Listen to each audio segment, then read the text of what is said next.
rogai por nós, pecadores, agora e na hora de nossa morte. Amém. Sente-se, por favor.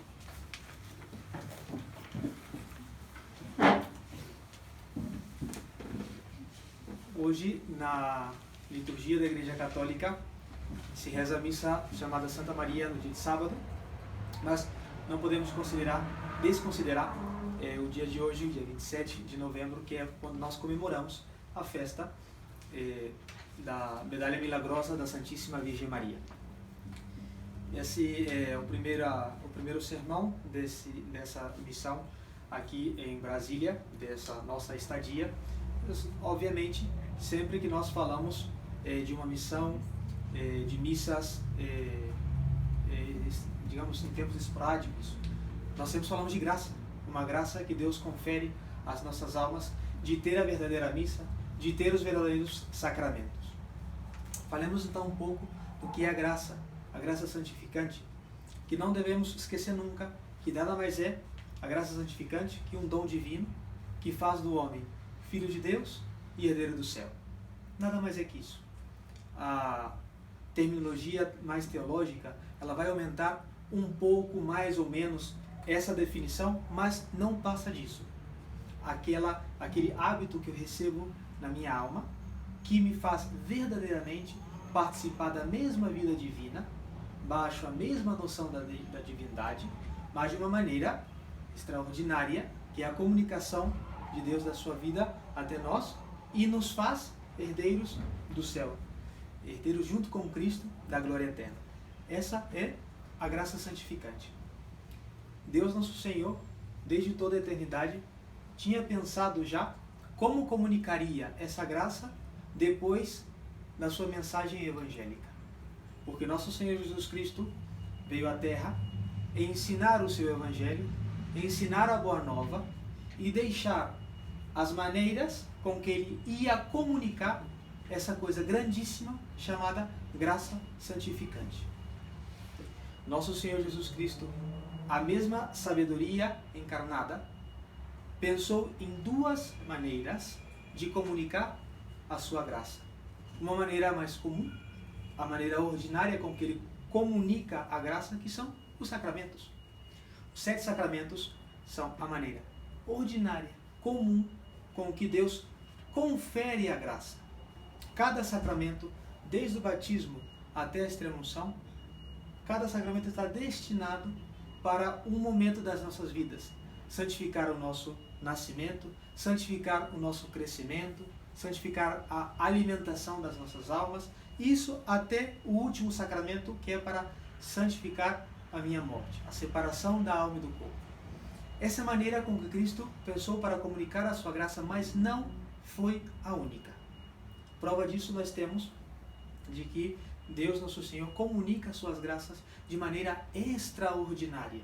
Porque se Cristo tivesse dado para nós somente os sacramentos, o que seria de nós se vivêssemos longe dos sacramentos?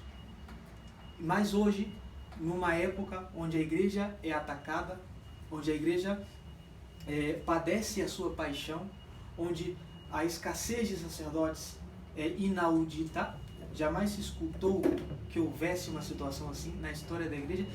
O que é das almas? O que é das almas que vivem longe dos sacramentos? Elas não têm a graça? Obviamente que têm, da maneira extraordinária. Porque Deus, na sua onipotência, além de ter instituído os sacramentos que conferem as graças, deu os sacramentais, que é o sacramental? A oração, objetos bentos, ou mesmo a água benta que jogada na casa, aquilo é um sacramental, aquilo aumenta a minha graça, tá? Então, por exemplo, a medalha milagrosa, que nós estamos comemorando a festa hoje, aquilo ela confere uma verdadeira graça, porque eu estou prestando uma reverência, uma devoção à Santa Mãe de Deus, levando comigo a sua imagem, a sua representação, a medalha milagrosa. Veja o nome. O que é um milagre se não uma graça? Então, existem outros meios com que Deus confere a graça. O que vem tudo isso? Porque hoje o cristão hoje, o verdadeiro católico, ele tem que estar atento a quem vai lhe conferir os sacramentos.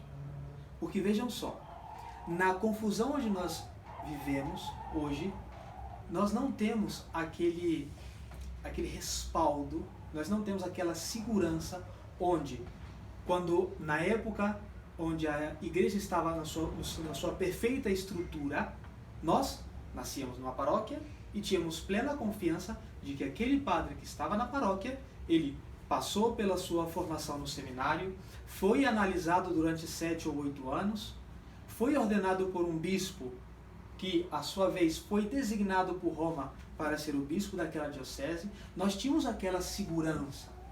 Mas hoje, nós sim devemos analisar quem atende as nossas almas, aonde estudou, quem deu a sua formação, quem o ordenou, o que diz. Obviamente, aqui eu não digo de faltar o respeito para com um sacerdote, mas sim nós devemos procurar saber de onde ele saiu, porque é um feito que há bispos imprudentes que ordenam sacerdotes que não estão preparados, já seja academicamente, já seja espiritualmente. Porque nós devemos saber muito bem que a formação sacerdotal não é uma formação acadêmica, puramente acadêmica, como poderia ser uma medicina, ou direito, ou qualquer tipo de faculdade. Não é um ensino puramente acadêmico. Eu vou, estudo, faço prova e me ordeno. Negativamente. O espírito sacerdotal é formado no tempo do seminário. Por isso é um tempo tão prolongado. Porque há direções espirituais, confessões semanais, uma atenção de padres experientes. Então, muita atenção a quem confiamos as nossas almas. Porque quando eu estou de joelhos diante de alguém que vai julgar as minhas faltas, eu tenho que saber quem está julgando as minhas faltas. Por quê? Eu tenho que saber aonde ele estudou, qual foi a sua formação. Por isso, eu sou um livro aberto. Quando os senhores queiram perguntar aonde eu estudei, quais foram os livros, é só perguntar. Sou um livro aberto. Tive formação de 6 anos, estudei a moral católica durante 5 anos do seminário. Um seminário, a Fundação Mater Dei da Argentina, que tem a aprovação de... Ninguém está contra nós, dos bispos sérios no mundo inteiro. Ninguém nos desrecomenda, tá? Nós seguimos ao pé da letra todas as disposições do último pontífice verdadeiro, Pio XII. A gente costuma dizer, nós vivemos como se a morte de Pio XII fosse ontem, ou mais, fosse hoje. Não mudamos nenhuma vírgula em todas as disposições que Pio XII deixou para a igreja. Já seja questões morais, que são muito sérias, já seja questões disciplinárias, como por exemplo a liturgia, reformada em 1955, seguimos absolutamente tudo, mas obviamente existem algumas ocasiões que se impõe o uso das dispensas, que muitas vezes se fala que é a famosa epiqueia. Por exemplo, aqui agora, eu estou fazendo uso de uma epiqueia, de uma dispensa, porque eu não fui designado para rezar missa em Brasília. Mas se eu não suponho a permissão, se houvesse uma estrutura como havia antes do Conciliábulo Vaticano II, obviamente, se eu dissesse, eu não posso ir a Brasília porque eu não tenho as letras apostólicas, todos os senhores ficariam sem sacramentos, que, como eu já disse, não é, digamos, é a maneira mais excelente de receber a graça, mas não é a única. Então, a mensagem que eu gostaria de passar nesse primeiro sermão dessa visita a Brasília é que os sacramentos são importantíssimos, mas não são as únicas maneiras com que Cristo confere a sua graça. E nós, no estado de perseguição em que vivemos, devemos sim procurar saber quem cuida das nossas almas. Se essa pessoa, se esse padre, além de ser ordenado validamente, tem a formação suficiente para levar a minha alma ao céu. Porque a palavra sacerdote significa isso. A palavra sacerdote significa sacradans, em latim. Quer dizer, aquele que confere as coisas sagradas. Mas ninguém dá o que não tem. Eu preciso de uma formação. Eu preciso de um acompanhamento de padres ou bispos experientes. Então, a coisa mais preciosa que nós temos nessa terra, que vamos ter que dar conta dela no dia do nosso juízo, é a nossa alma. É o que eu vou entregar a Deus diante do seu juízo, dizer, ela está nas suas mãos. In manus tuas Domini, comendo o espírito meu. Em tuas mãos, Senhor, encomendo o meu espírito. Entrego o meu espírito. Então, nós devemos cuidar muito das nossas almas, da salvação das nossas almas, da saúde das nossas almas, mas muito cuidado com a quem nós entregamos o cuidado das nossas almas. Porque não somente a validez do sacramento é suficiente, aquele sacerdote, aquele religioso deve estar bem informado. Porque vejam só, os ortodoxos, por exemplo, são válidos. Mas jamais na história da igreja nós vamos encontrar algum papa ou bispo que tenha dito aos católicos romanos que morassem ou na Rússia ou na Grécia, os senhores podem ir lá porque eles são válidos. Não, de maneira alguma. Porque a validez do sacramento deve estar unida à fidelidade à doutrina da Santa Igreja de Nosso Senhor Jesus Cristo, a Igreja Católica Apostólica Romana.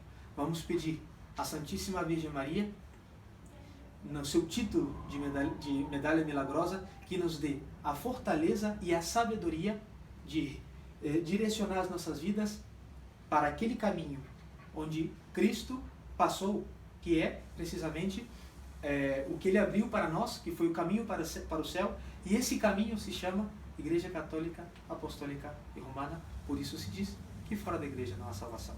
Ave Maria Puríssima, sem pecado concebida. Pai, do Filho e do Espírito Santo. Amém.